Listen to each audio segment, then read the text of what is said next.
Greetings, space engineers. This is Captain Rick Havoc with the Terran Republic Navy, and I hope you're all having a wonderful day.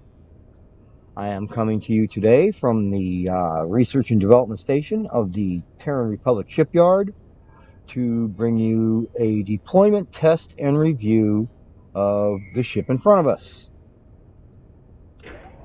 This is the TRSS Reuben James DE-153. And a couple things to point out. First of all, that if you've been looking at any of my other reviews, you may notice that I recently reviewed the ship that I modified this one from, the Aegis class Corvette. And basically, I needed a ship to fly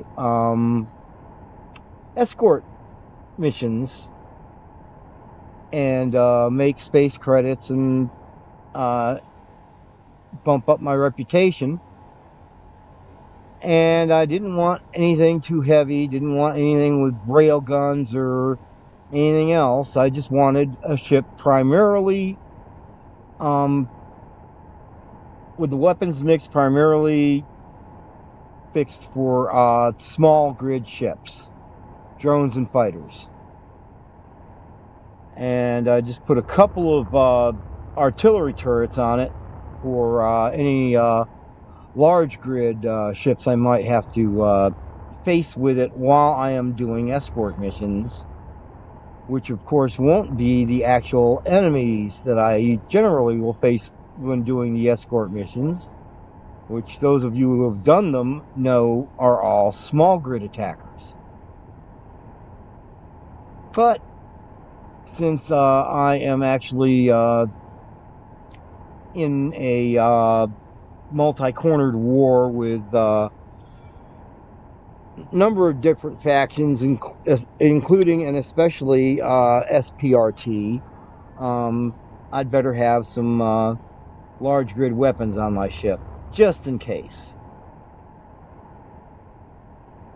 But other than that, I basically changed all the Gatling turrets that the Atlas or the Aegis class Corvette had with Bofor's 40mm turrets, and for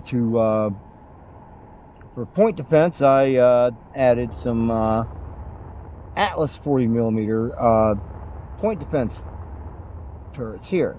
These. And we have enough of those for point defense, and enough Bofors to shred any small grid attackers that come after the ships I'm escorting. And I put them both on the bottom and on the top, and I even also put some rocket turrets on the ship. So we are well armed against both small and large grid attackers.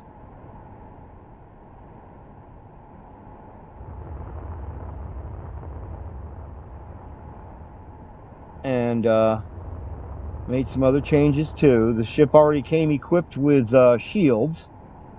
All I had to do was put the emitter on for the shields. And let's see, oh yes, I decided that the downward thrust was not sufficient with just the ion thrusters on the back, so I stuck a row of hydrogen thrusters up here in the front to give it extra downward thrust. To give it better ability to dodge, although I also put in, I'll show you when we get in here to the reactor room, you will see I also installed a 30 gigawatt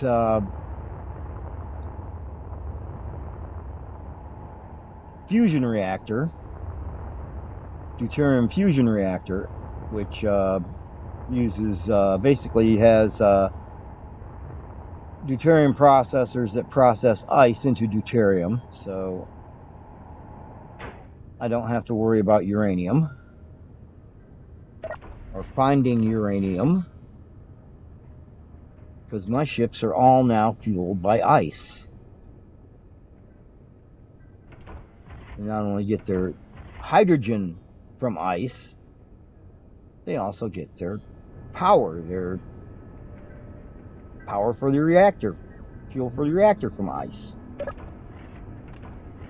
And you'll see when I get up to the control station why I put the 30 gig reactor in the ship. Right here, let's see. First of all, I didn't change a whole lot on the inside. I did change some things. I added a couple of these automatons programmable blocks with Whip's auto door and the nanobot build and repair script to go with the build and repair modules that I also installed in the ship.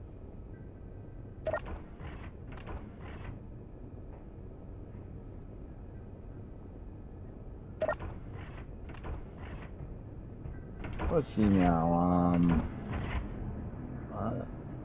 All I changed here was the sign. The sign did not say specifically this is the head in this through this door, which is what it is. This is the ship's head, but there was no the sign on the door did not say head.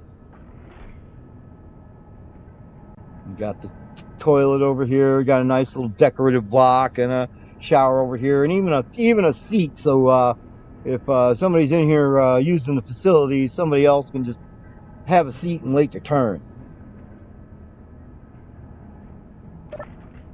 Not that that's very likely, as long as I'm playing single player on my own computer.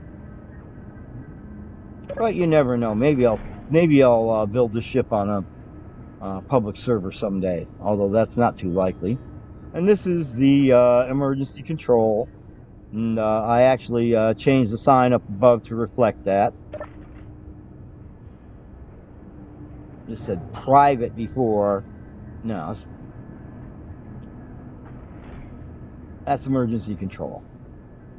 Of course, I haven't set up the toolbars for anything, but once you see just how well equipped the ship is, you'll kind of understand why I consider that's pretty much just there for look, just there for looks, for decoration, really. Okay, and here we have the reactor room, where we have our 30 gigawatt deuterium reactor and our deuterium processors. Let's see, I didn't bother removing the welders that were in here. With build and repair, I don't need those. And I've kept the shield modules in here and the remote control. Although I don't think I'll ever be controlling this ship by remote control, but you never know.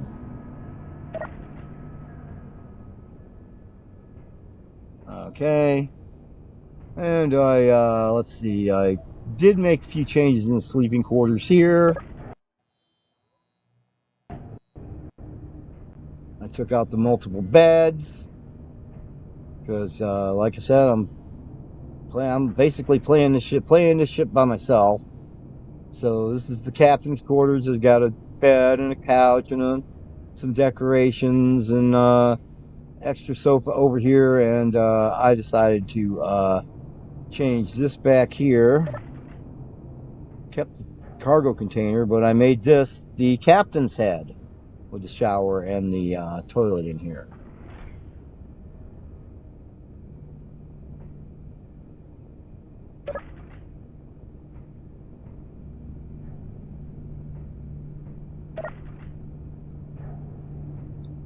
And we still got the medical bay over here.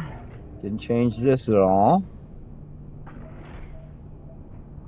Got our, our 2 medical rooms. So there, if I were to have somebody else were on the ship, in a server or something, in a public server or something, there'd be no waiting for a recharge. So this is the medical bay, and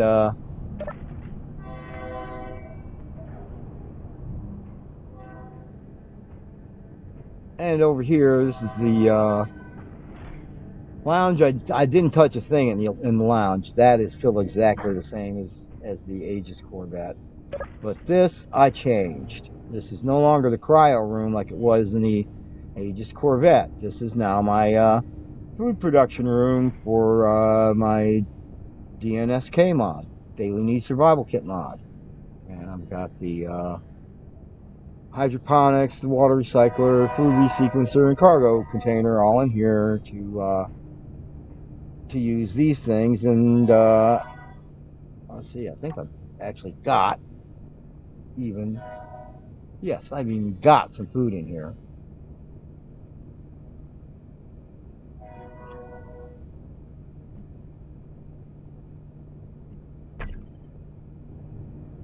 So this, this, talk about your ship fully equipped for survival. I even have food in the cargo container for the Daily Needs Survival Kit. And back here's, I made some changes back here as well. Let's see, we gotta wait here. I'm pretty sure this is let's see, good, visor's still closed. Not that it matters in creative mode, but yes, this is section of the ship with no air.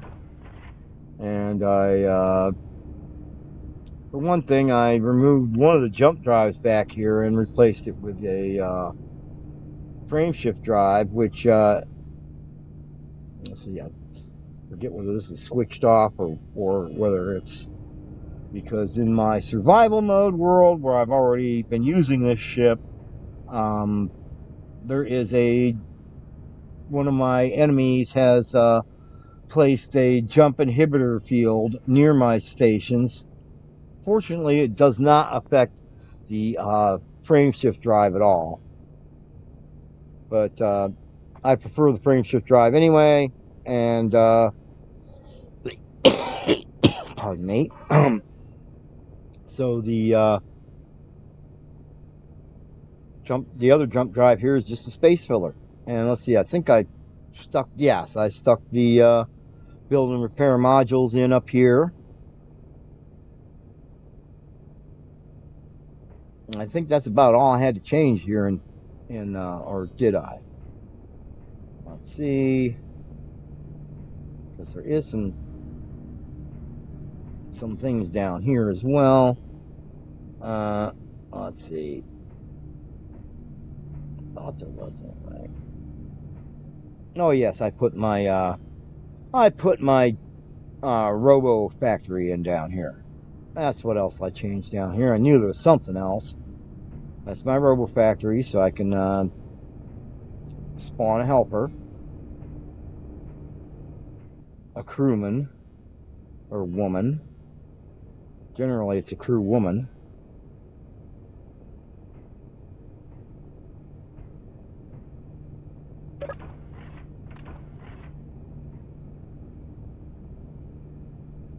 And so that's, well, no, I haven't shown you the bridge yet.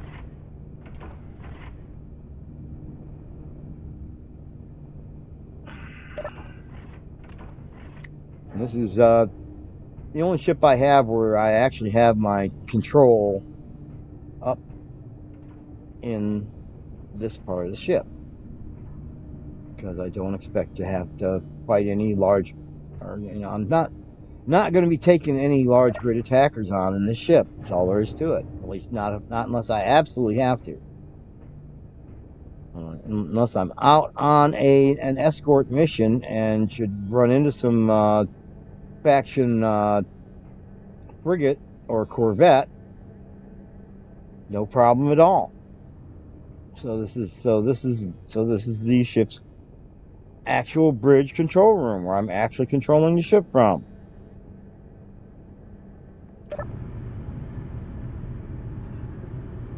And as you can see, here's my toolbar.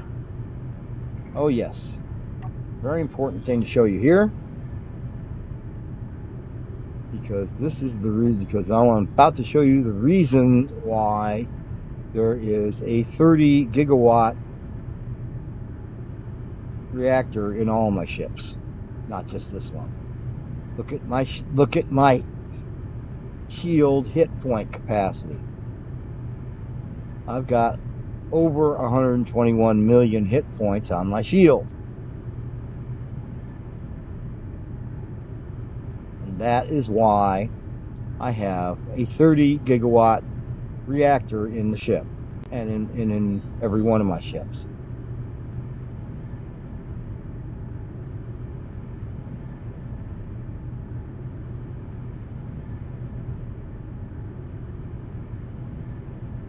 So see, we still got plenty of batteries, a couple of beacons, the build and repair.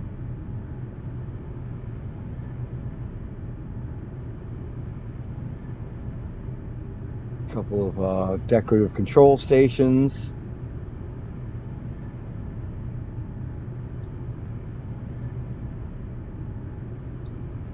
Terran processors.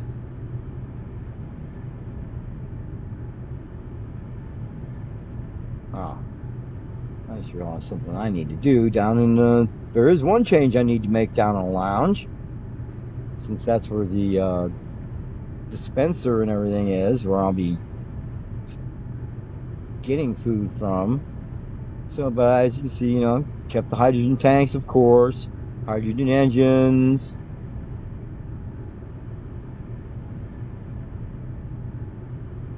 I did got a few Mark V thrusters on it.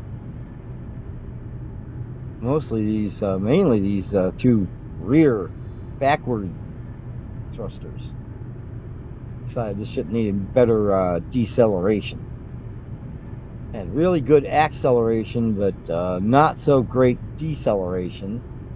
But as you can see, look at how many large hydrogen thrusters, 6 of them firing forward and only 2 backward. Serious imbalance in the thrust front to rear, which the Mark V thrusters help to mitigate. Magazines. I actually have my small cargo containers renamed as magazines, some of them anyway. And here's my point defense cannons and plenty of O2H2 generators to generate hydrogen and oxygen for the hydrogen and oxygen tanks. I passed over my nuclear missile launcher that's replaced one of these rocket launchers. There's only 5 of them now instead of 6. And here's the rocket turrets back here, and let's see, did I... I'm trying to remember, was there... Yep, there is a refinery and at least one assembler.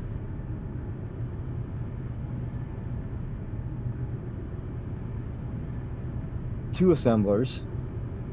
Refinery, 3 assemblers. It's a refinery and 3 assemblers, so I didn't even have to add any assemblers for the build and repair.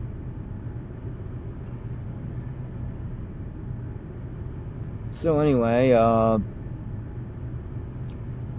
okay, I made got to do one of these down in the lounge. Got to make one of these. Got to put this name on one of the seats down in the lounge. So if I'm down there and my indicators for my food and drink and so forth, if they need replenishment when I'm down in the lounge, there will be a seat down there I can sit in.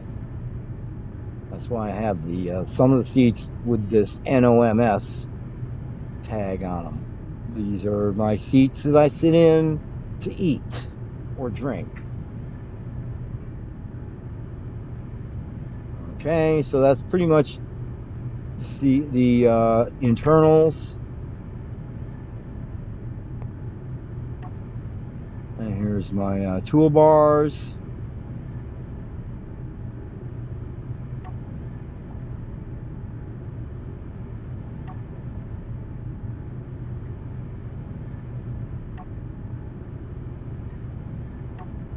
Yep, only 5.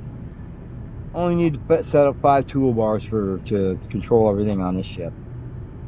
Not bad at all, I don't think.